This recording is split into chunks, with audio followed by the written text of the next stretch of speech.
Interdimensional Meditation Astral Travel Report for May 1st, 2025, where we became the ruling deities of 5D Earth.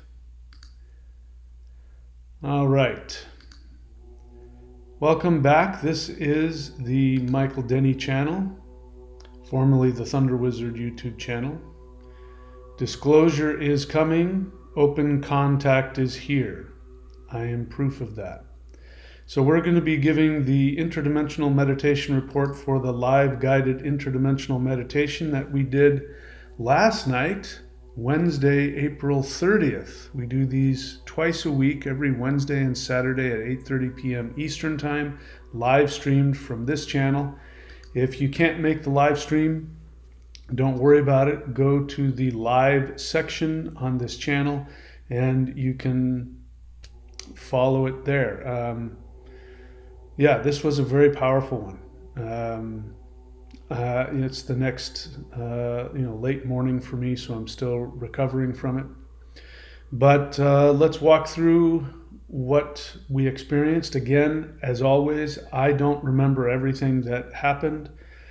I'm fully conscious while I'm leading these meditations, but it's at such a high frequency that I very easily forget it. So please put in the comments your experience. What did you remember? What did you experience? If there's something that we did that I'm not remembering, fill in the blanks. It's very helpful to me. It's helpful to other people who are doing these meditations because it's very easy to think that these meditations are just, our imagination doing things. But my experience is that far more is happening than we can even begin to realize here in the third dimension. So put your experience in the comments section, fill in the blanks, especially the stuff that I don't remember, that you remember that we did that is different from how I'm remembering it. All right, let us take a look here. So what happened? All right, so this is the Interdimensional Astral Travel Report for today, May 1st, 2025. Was this the most powerful meditation yet? I say that every time. Every meditation is very powerful, but I can't help the feeling that each meditation is building on the one previous to it, and that we are expanding our energies. I'm speaking for myself. My energy continues to expand. When I think I've experienced as much as humanly possible without exploding, we do another meditation and it goes up another notch. And for me, every time that I do this, I die to the third dimension a little bit. Ironically, my physical body gets healthier, emotionally, psychologically, there's a lot of growth, but there's also this feeling of, I come back and this world has less color to it, and I'm not interested in any of the third dimensional stuff anymore.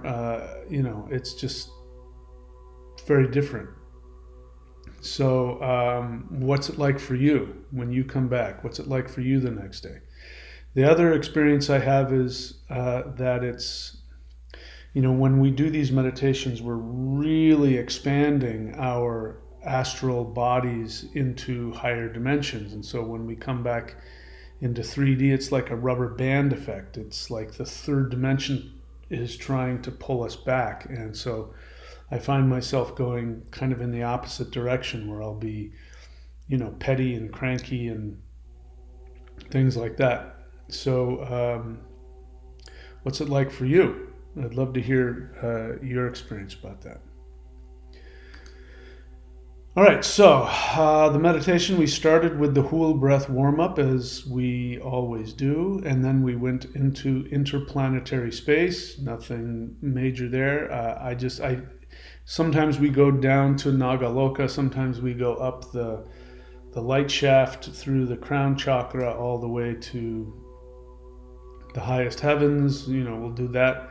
This time I felt like there was a special ceremony for us, and it was in another realm. So I felt the need to just go out into interplanetary space and see what was waiting for us. So that's what we did.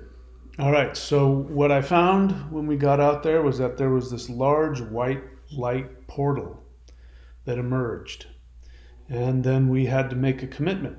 We had to choose, were we prepared to go into this very powerful place? So oftentimes, up until this point, if I see something like that, it'll be like a speck of, like diamond light or some other kind of colored light off in the distance, and we go out to it, and then it's a portal. But this one was huge. The way I saw it is that it was just this big, huge, very bright white light portal, and it felt like there was a celebration going on, and it felt like, this was, we were destined to go into this place. So I felt it was important for us to gather outside of it and to make a decision that if we made the decision going into this that this was going to be completely reality changing and life changing, that we would have to be willing to be responsible for choosing to shift. It meant making the decision knowing that if I do this, I'm going to be letting go of things in the third dimension. And am I willing to do that? Am I willing to take on that shift and that responsibility? Because I felt like if we went in there, we were going to shift and we would be responsible for the power we were going to receive. So what do you remember? I don't remember if there probably was a communication. I don't remember what I was shown or seen. Do you remember?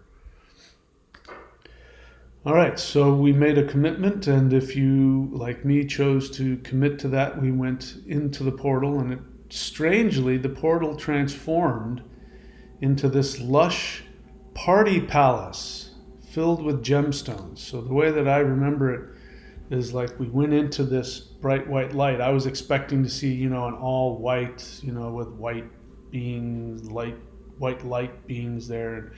What happened is I went through that portal, and what I saw was all of these lush embroidered couches, and there were pillars on the wall, and there were these very expensive looking gemstones hanging, and necklaces, diamond necklaces, and rubies, and all different kinds of gemstones all over the place. And there was like food, and it was completely there to make you feel like you've just walked into the most lush, posh celebration, and it was designed to give you complete comfort and feeling of importance, like you were the most important being, and this was all for you. So what did you see? What did you experience? All right, so the room was filled with supportive light beings to serve you. So like going to a really expensive party, there was, instead of there being waiters, with crab cakes or something, there were these beings that were there, beautiful beings. One that I have seen numerous times is this tall, beautiful, blue, thin, feminine being that is just has such an amazing energy, such an amazing, supportive, loving energy. And so the room was filled with these kinds of beings, and they were there to attend to us, to attend to all of our needs. We were royalty, and they were privileged to be there with us. And so that was the feeling that I got when I walked in. What did you feel?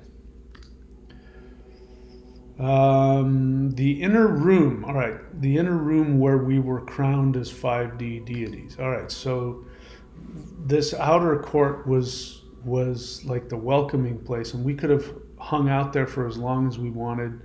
We could have satiated all of our desires, all of fulfilled all of our needs, and we could have stayed there as long as we wanted.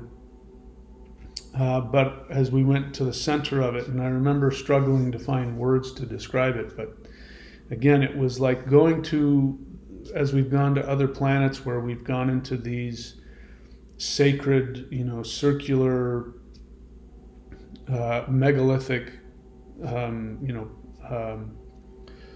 structures and temples. It was like that, except it was just couches and same kind of thing, same feeling of just being really catered to in a visceral pleasure way. But there was going to be an important announcement that we were going to experience, a presentation, something like that. And so this being shows up. Oh, I'm starting to remember some stuff. Let's see if I talk about it here. No. All right, so this being shows up, and this being is very powerful light being, starts to communicate to us. The way I'm now remembering it is that I said, take some time because this being is going to tell you something important. I don't remember how I described it. If you remember what was told to you, please put it in there. Then I came to this realization that this wasn't one being, it was an entire council of beings. And this was a very important ceremony. It was a crowning ceremony, a coronation ceremony. And that all of us that were in that room were the most powerful beings in the universe, and that we were being awakened and reintegrated to our deity self so that we could go and rule, create 5D reality. And then at some point, I began to speak for them. So at some point, I started channeling what they were saying. And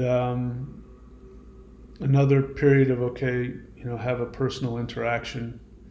And then, let's see, what happened after that? I'm starting to remember the personal interactions a little bit. So there was this whole coronation ceremony, and then there was this thing about the crown. We were given these crowns with lots of jewels on them, but the crowns were more than just ceremonial costumes. They had an actual energetic function. And now I'm remembering that directly above the crown, the second most powerful deity in the multiverse hovered above our heads, and that was the yin yang, which is the mother father. The deities that I was introduced to a while back, and this deities said, we are the gods that the gods worship. So they created all of the gods. And so we, as the ruling deities of 5D, were actually able to channel these beings. And so this is where we got all of our power. Our power came from them. So we had an infinite supply of power. Now that yin-yang deity, which was, floating above our heads, had a direct connection to the source, the infinite source. So we had a connection to an infinite source of power. And the way that I saw that, the functionality of that, was that we had an infinite supply of energy to continue to give to the entire multiverse. And by the way, this is the difference. I got to tell you something. Those of you who are doing the Maoshan Qigong, which I teach here at thunderwizard.com in both the shop and in the 90-day lightning Qigong. The Maoshan energy I found out through personal experiences different from normal Qigong. So if you go to an average Qigong practitioner, the people who get their energy from their navel primarily, what they will tell you is that you need to, like, if you use a lot of qi, you have to go and replenish it. So you have to, like, go to the gas station. So I used to know a guy who was a Qigong healer, very, very successful Qigong healer. I didn't know him personally, physically. I knew him from online groups, like 15 years ago. And he would talk about how when you do Qigong healing, you then have to go and meditate and replenish all this energy. So you have to store all of this energy. You can't see my hands over my navel. You have to restore all of this energy, the qi in your navel, because otherwise you won't have any energy. So it's like a battery. You have to keep recharging it. And I remember thinking that's not how the energy works in the Mao Shan. In the Mao Shan practice, which is a heart-based, heart-mind energy center, I've now come to find out that's higher dimensional energy, whereas the qi is more third-dimensional ambient energy. The heart-mind, the shi, or the shin, doesn't need to be replenished. So the person who does the Mao Shan practice, their energy is not something they've stored up and then they're releasing. It is they're a conduit, and so you never run out of energy. In fact, the more energy that you put out, you still have as much as you started, sometimes more. So this is something that I learned a long time ago, and I didn't know a lot of the things that I know now. So this was what I was experiencing in this meditation, that this yin-yang energy, which has a direct connection to the source, was continuously pumping all of this energy, and it was infinite. There was no end to it. It didn't matter how much energy you expended, how much energy you channeled out, that you were constantly being replenished. It was infinite, and you were merely a conduit for the energy. You got all the benefits of it.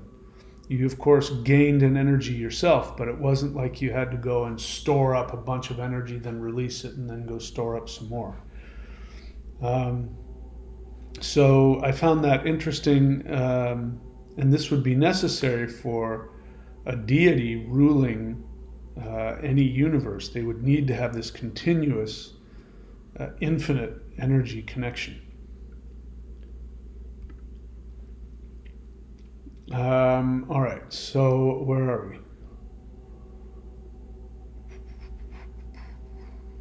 All right, so the attendant light beings return with us to 3D. So after we were done with all that, there was some more, I think we received a title, which had with it energy and responsibility and power. And so we had to choose to accept that and expand into it. And if I remember correctly, that over time, after this meditation, you were going to see that your power was going to increase. If you paid attention, you would see more and more of yourself expanding into this new understanding. Of course, this is an ongoing process that you have to continue to choose to do. So it's important to know that these things aren't happening to us, but it is a cooperation. We have to choose to do it. We have to keep working towards it and opening ourselves, saying yes to the experience, and we will continue to expand into this. So whatever we did last night, the effects of it, the full effects of it may not be seen, right away. So just keep your eyes peeled. And then there was, like I said, the attendant light beings return with us to 3D. So I enjoyed this because the attendant that was there, whom I've experienced before, an extremely loving feminine being. I have some suspicions about who that might be, but it doesn't matter. She's just unbelievably supportive in ways I can't even begin to verbalize. Energy so addictingly wonderful and beautiful, just amazing. So we were given the opportunity that now that we were royalty, that these attendants could come with us, and they could come with us back into our third dimensional reality and support us and serve us on a spiritual level. Be like Shaktis. You hear about this with high-level masters will have Shaktis with them, and they could give their Shaktis to other people. So we have these Shakti attendants that we can bring with us back. So I, of course, I had a long interaction with mine and said, yeah, come on down. You're more than welcome. Stay with me. Absolutely. What did you experience? All right. So we then summoned all the... Okay, so we left that party palace, which we could come back to whenever we wanted. That's there for us. It's our royal escape party palace. And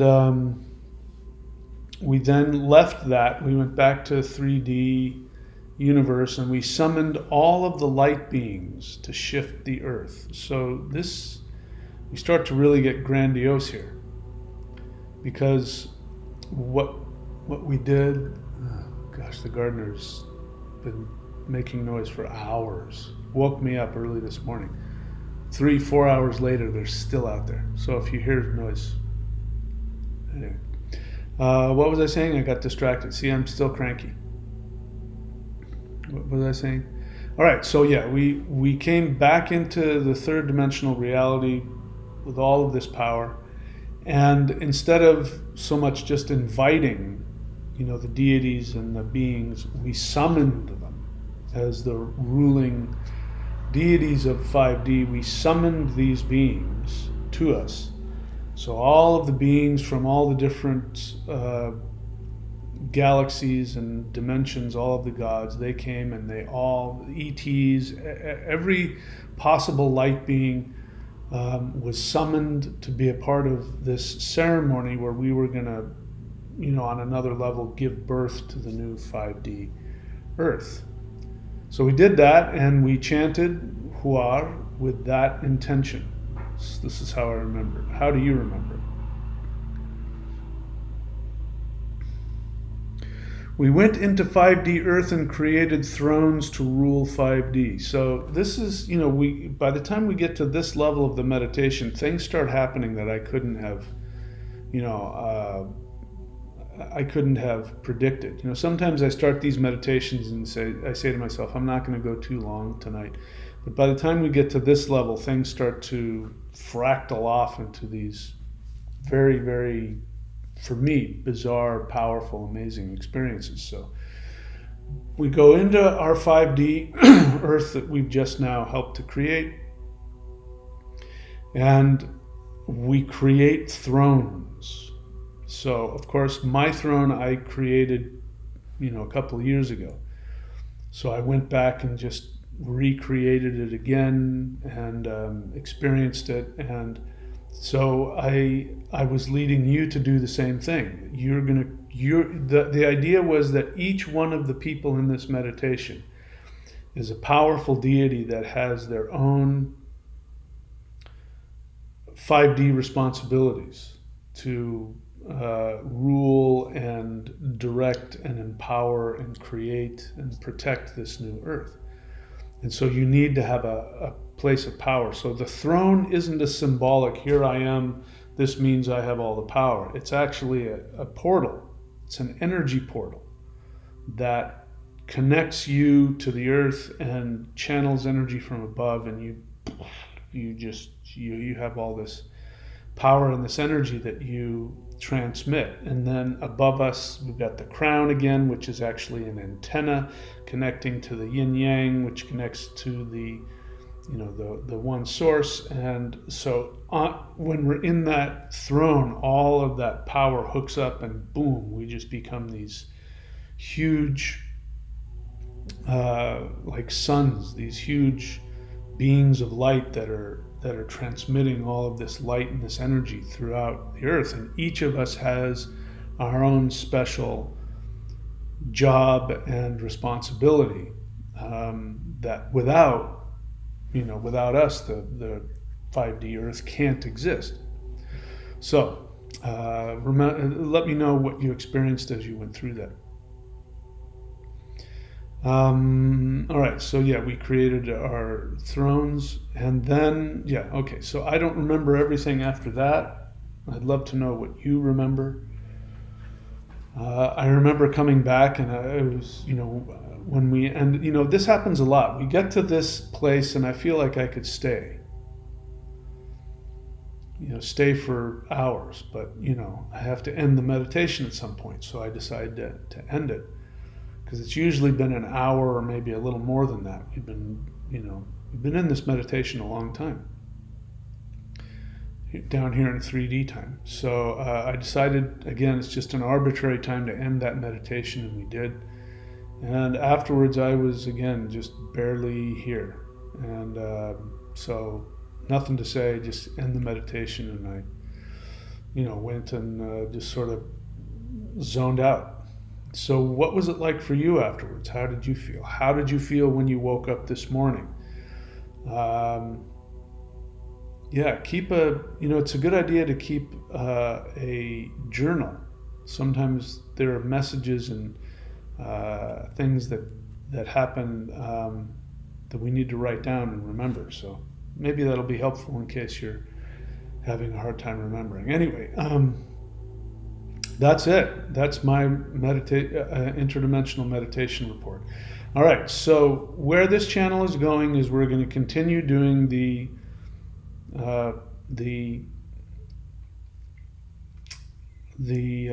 Warrior 90-Day Lightning Qigong. All of the practices are still going to be in the shop.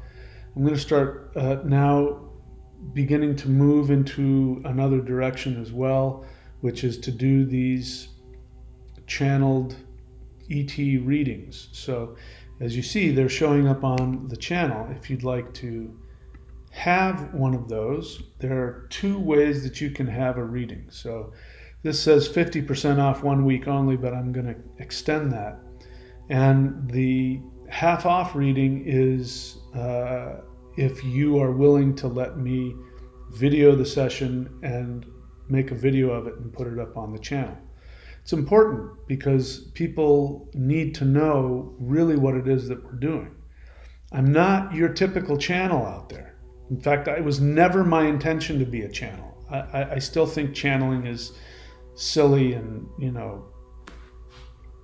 I still do. I still think that. When I listen to channelers, I don't know that I've ever heard one channel that I've gone, wow, that person's really channeling, Zothar the Magnificent. I don't think I've ever believed it. Sometimes psychics.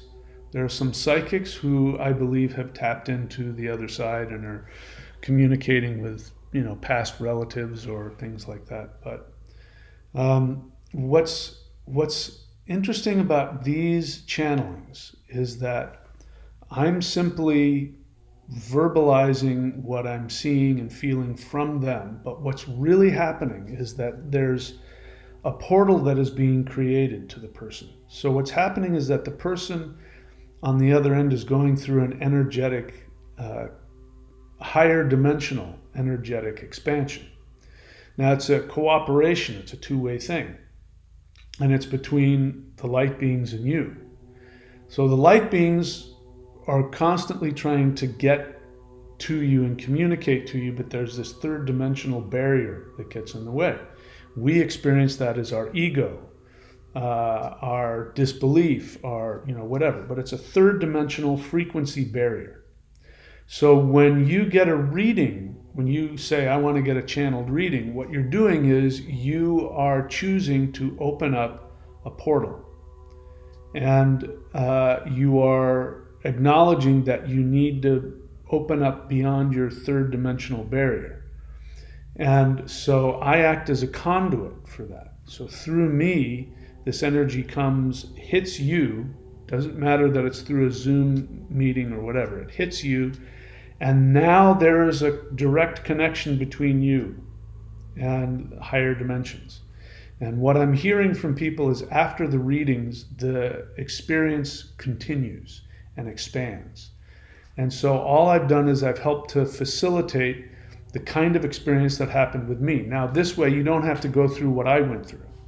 Because I'm a third dimensional being and we can connect, it makes it easier for the person on the other end to open up and have this higher dimensional connection.